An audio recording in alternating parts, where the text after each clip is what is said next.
പോകുന്നത്. ആവണിപ്പാടം കുളിച്ചു തോർത്തി മുടിയാകെ വിടർത്തിയൊലർത്തി നിന്നു. പെറ്റെഴുന്നേറ്റു വേദിട്ടു കോളിച്ചൊരു പെൺമണിയെ പോൽ തെളിഞ്ഞു നിന്നു.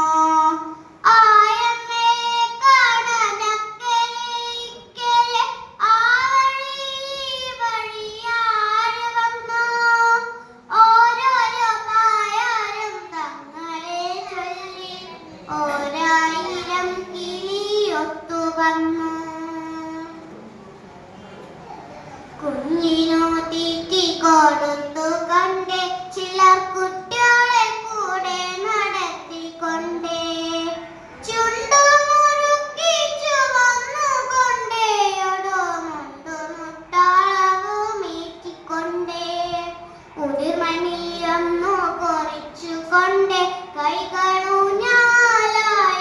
വീശിക്കൊണ്ടേ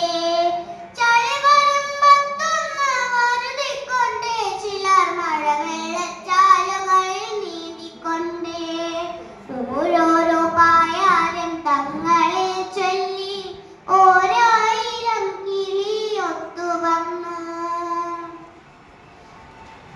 തത്തമ്മയ്ക്കുണ്ടൊരു പായാരം ചൊല്ലാൻ കൊയ്ത്തിനു പാടത്തു പോയപ്പോൾ കുഞ്ഞിത്തത്താവിഷം നേരുന്നു കൂട്ടിനുള്ളിൽ തളർന്നിരുന്നു.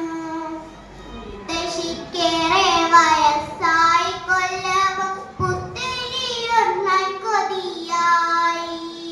താഴ്ത്തിയറിഞ്ഞൊരു പുന്നൽ കതിരുമായി തത്തമ്മ പെണ്ണു പറന്നുപോയി. കാക്കച്ചിക്കുണ്ടൊരു പായാരം ചൊല്ലാൻ കൈകൊട്ടിയാരും വിളിച്ചില്ല.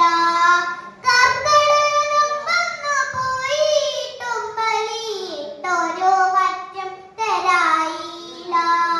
പുത്തൻ കലത്തില് വച്ചൊരു പായസ വറ്റുമാരാളുമെറിഞ്ഞില്ല.